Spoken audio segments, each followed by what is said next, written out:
welcome to Broken Wrist Recovery Vlog number 5.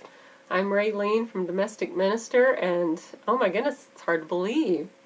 5 videos already, but I've been out of the cast for a month already. That was as of Thursday, the 12th. So, let's see, a month there, 6 weeks in the cast. That means I've got 10 weeks worth of nail growth here. That'll become clear in a moment why I say that. It's going to be part of our spiritual lesson. But first of all, let's just jump right in and do the range of motions. Let's see what kind of progress we've made. And I know that in the occupational therapy session that I had, some things looked really good. Let's see if they come out this time, all right? So let's see what our wrists are doing like here. Okay, here we go. Bending down. Okay, getting pretty good there. Getting close. In therapy, this hand was looking really flat, so that's not too bad. All right, getting out, getting some movement there. Okay, and let's see, what are we doing? Oh yeah, we showing you how we can reach over to the thumb. Okay, it's getting a little bit easier. I was able to do that last week, but feeling some tension in here, and it's not quite so painful. Of course, I'm also feeling it in there, a little bit of pain there, but we're getting the reach there on that thumb, so that's good. Oh, look, we want to see if we can turn our hand around. That's right. Okay, so we can do that, of course. All right. Now, yeah, if I push really hard, you can see more of my thumb over here. Yay!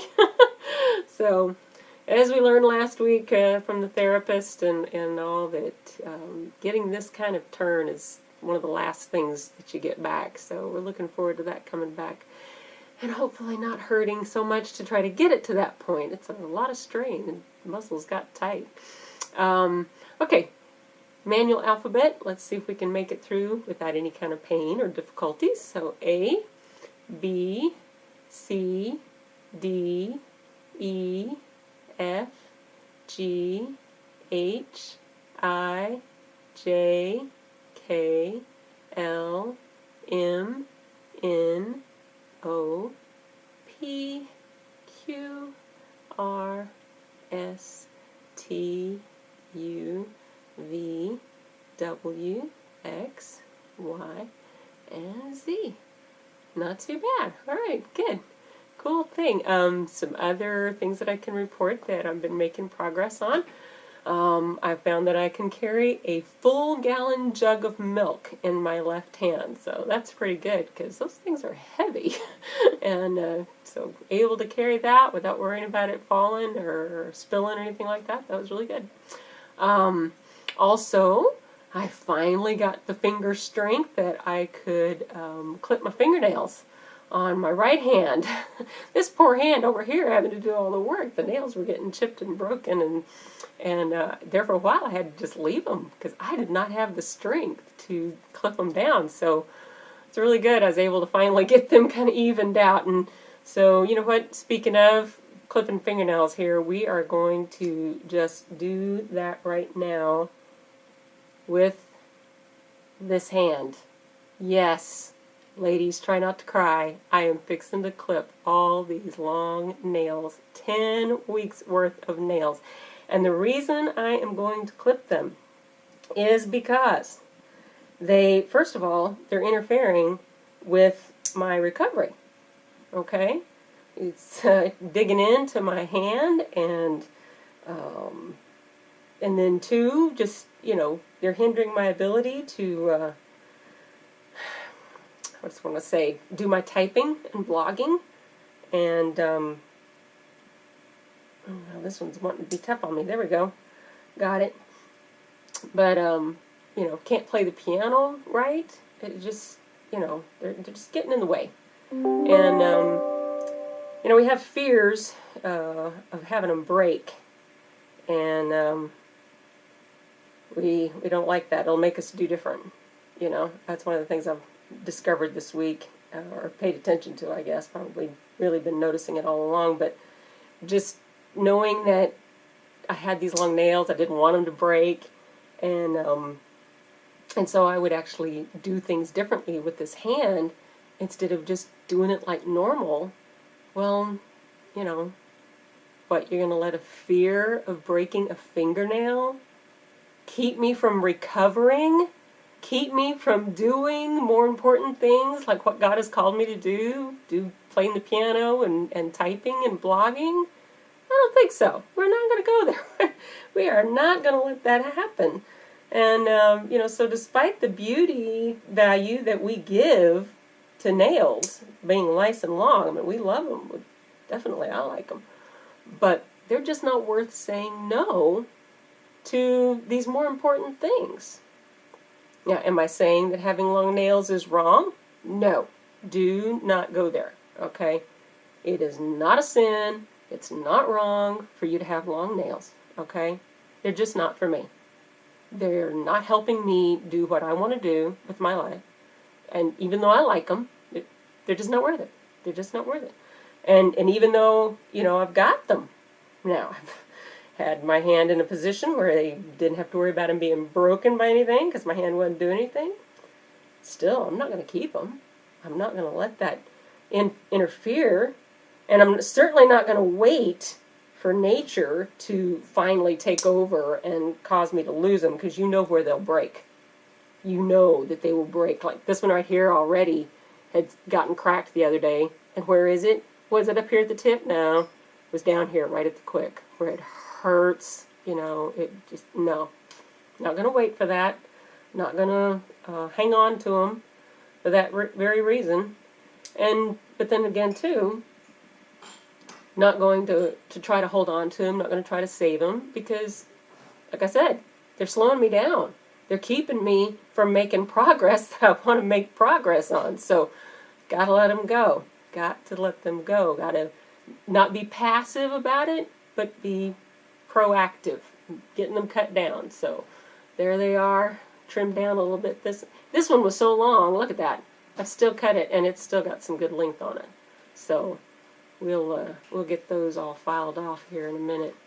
And so, that's kind of like a little bit of a lesson right there, is that sometimes you don't have to cut it off completely. Just cut out some of the excess, So keep that in mind as we go through our lesson, because these nails and this kind of length on them, and they're keeping me from doing things that I want to do for God, and even to recover my own strength and ability. It makes me think of the great principle that I see behind Jesus' words in Matthew chapter 19, verse 12. Now, before I read that verse to you, let me kind of set things up for you. Let me explain some things that are going to help you understand more fully what's going on and why this verse then becomes important.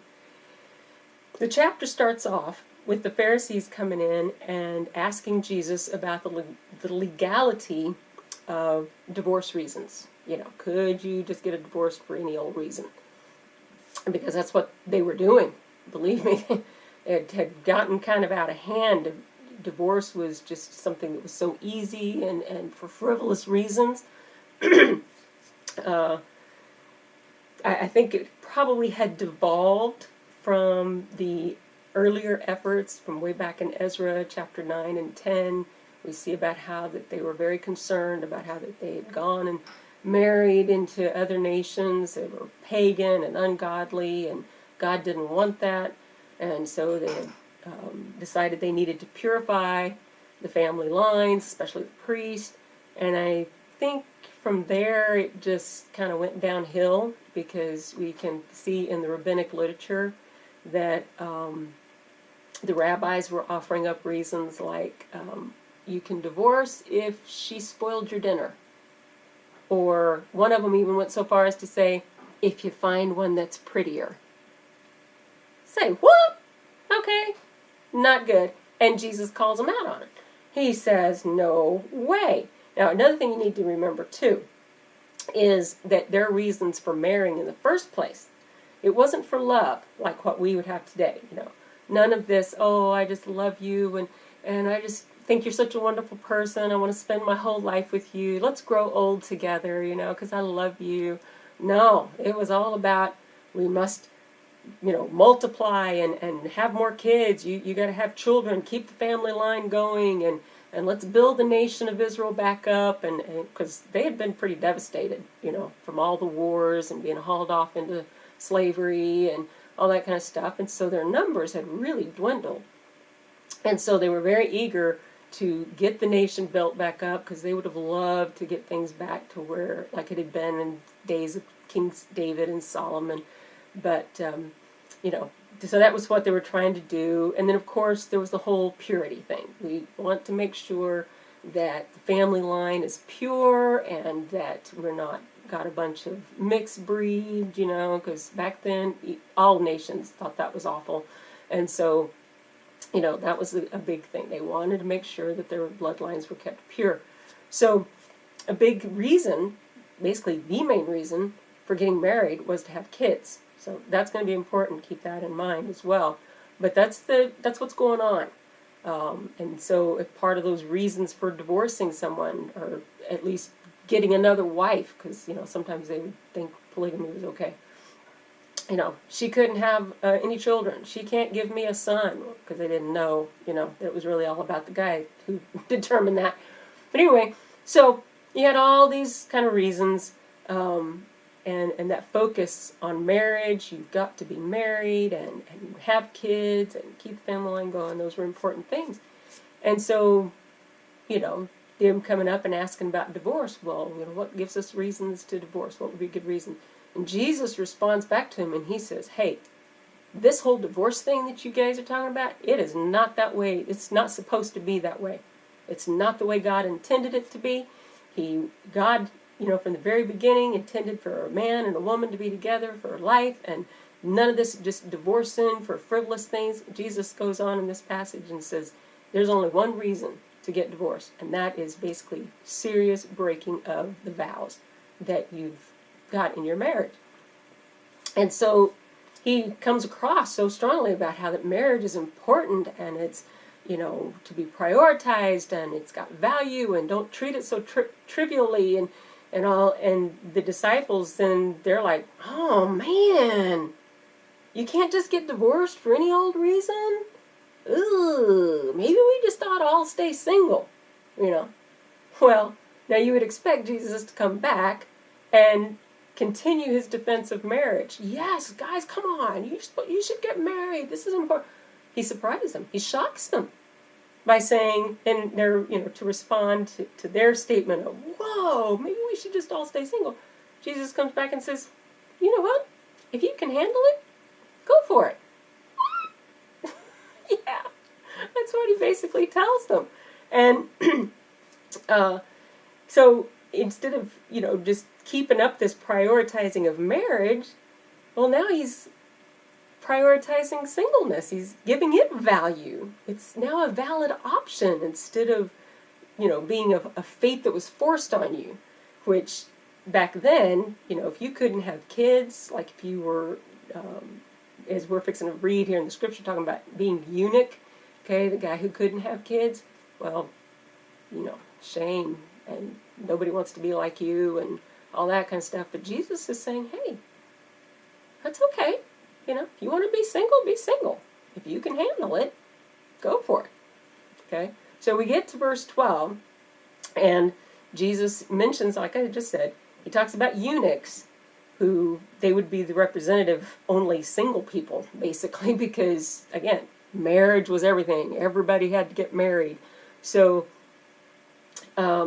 he's saying that there are eunuchs, and let's see, verse 12, it says, for there are eunuchs who were born that way, and there are eunuchs who have been made eunuchs by others, and there are those who choose to live like eunuchs for the sake of the kingdom of heaven.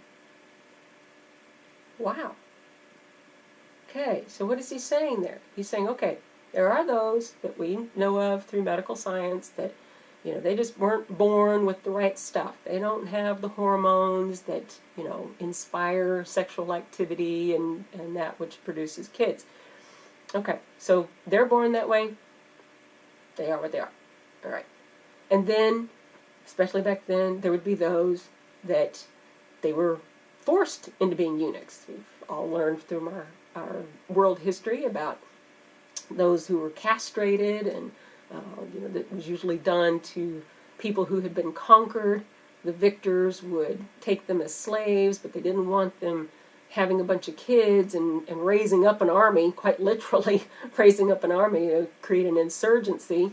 And of course, then they didn't want them to be mixing in and marrying, any of their daughters and stuff. So these guys would be made eunuchs, take away from them what made them eligible and desirous and desiring to be married. But then Jesus says that there are those who choose to live like eunuchs. In other words, these are guys that are fully capable.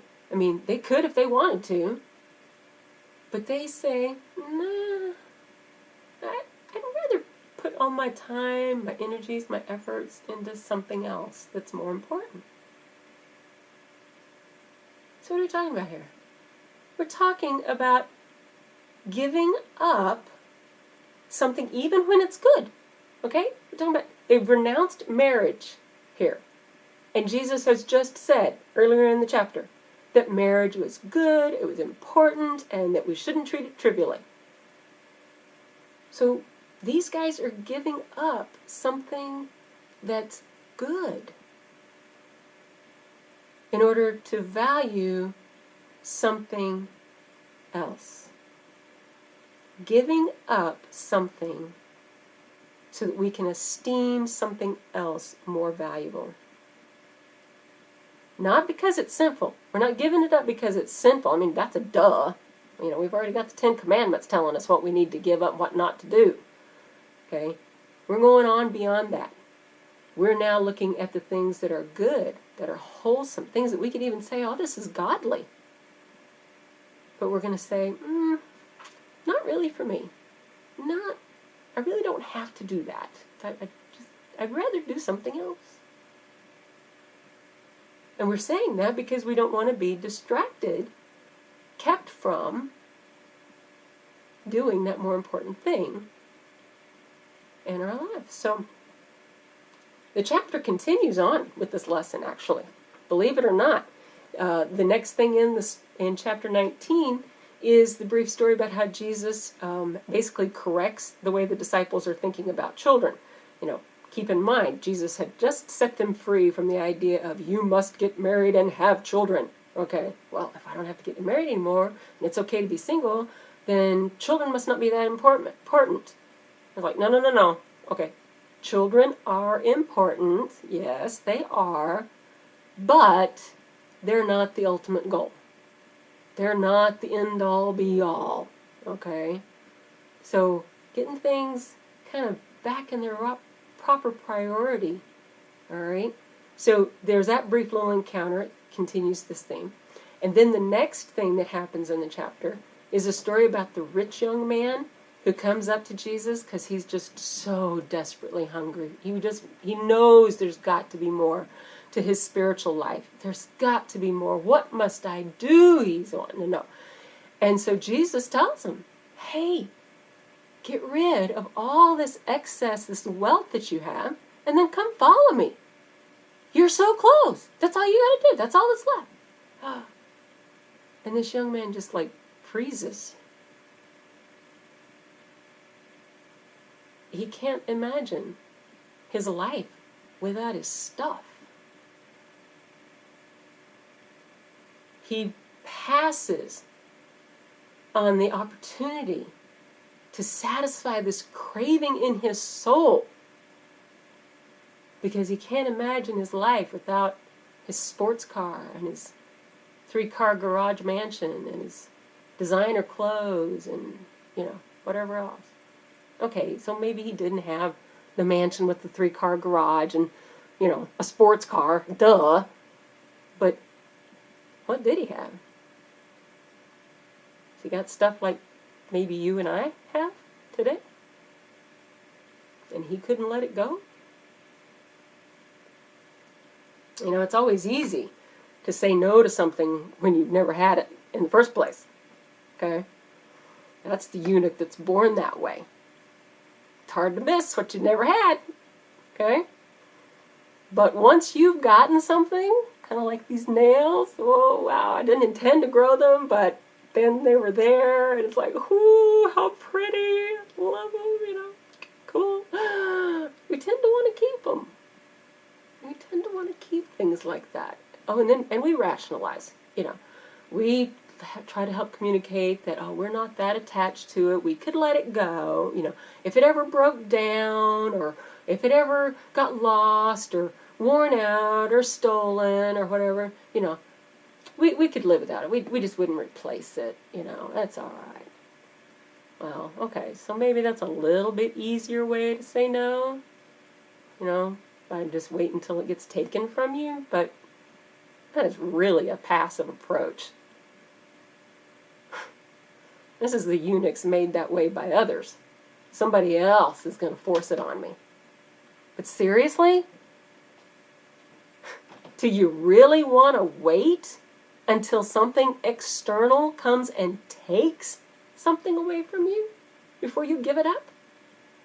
And this next statement that I'm fixing to say, I say it very seriously. I'm not meaning any kind of disrespect, because there are people right now in my nation that are suffering with great loss because of things like their houses burning down and hurricanes having destroyed everything. But seriously, is that what it takes before we give something up? Do we have to wait until our house burns down?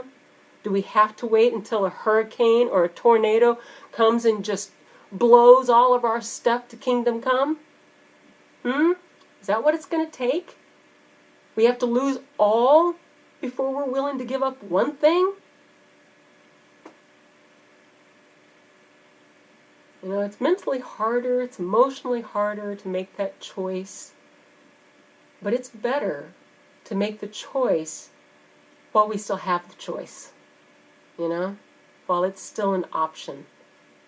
Better to be giving up something because we value God's will and His plan more than our own. We're showing at that point that we're more interested in the things of God. We're more interested in advancing God's kingdom instead of our own. This is where it gets extremely personal. I cannot tell you what you need to let go of for the sake of God's kingdom. For me, it's the long nails. Okay? Maybe you get to keep the nails. Hey, if you can grow them, girlfriend, go for it.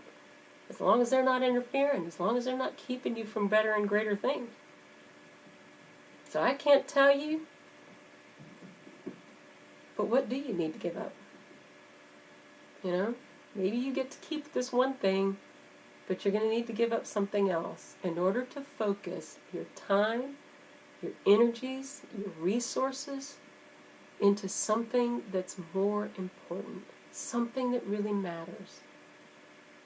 What are those things that matter? Well, this can include anything from, the classic missionary that leaves their home and all the conveniences and the good things that are back in their home nation, and they go live in a foreign country where things are radically different and, there's not any of the conveniences that they're used to.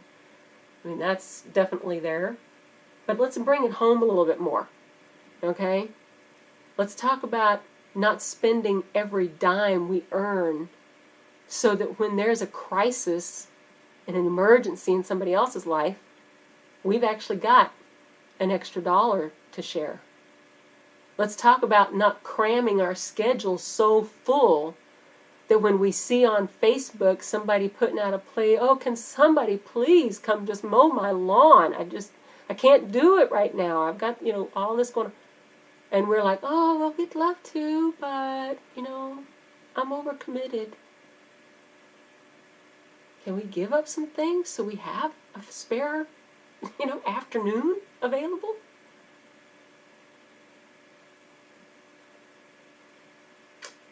So what's God speaking to you about giving up? For His sake. Okay, let's not forget that that's what we're doing this for. For greater, more important things. It's for the sake of the kingdom. We have a multitude of options that are spread out before us. every day, especially here in modern Western society. So many things clamoring for our attention. Come do this. You should do that. You should have this. Be that. Do, have, all of this going on in our lives. And God's choices are there too. It's all in the mix. And we just can't do it all. You might be able to do some things, that are enjoyable and nice and extra, and still be able to do the things of God. But sometimes there's a conflict there, and we can't do both. So, to which option are you going to end up saying, no, I'd rather go do this than that? I'm hoping that you will join me in letting go of things that are just for this world and embracing those things that are of far more greater and eternal value. That's the message I want to leave with you, and I hope that you will join me in that. And if there is anything that I can do to help you with that decision, then please reach out to me. Leave a comment below this video, or contact me on the more private contact me page at domesticminister.com. Okay? Let's don't leave this message. Let's do something with it, all right? And, let's see if we can't change the world by saying no to some things so that we can say yes to more important stuff. Huh? Yeah, let's do that. Well, I think that there's going to be one more lesson for sure, unless I learn something new and wonderful in the next coming weeks. So, but anyway, like I said, I think there's will be at least one more lesson, so please stay tuned for that. And you can do that either by subscribing to this YouTube channel or by following me at domesticminister.com. That's my blog. It's all one word, Domestic Minister. And, or, how you want to choose and get this all together, you can come to Facebook and like my Facebook page at Domestic Minister. Again, all one word as the thing that you're looking for there. And as always, I just want to say thank you for watching and reading at domesticminister.com. Have a great night.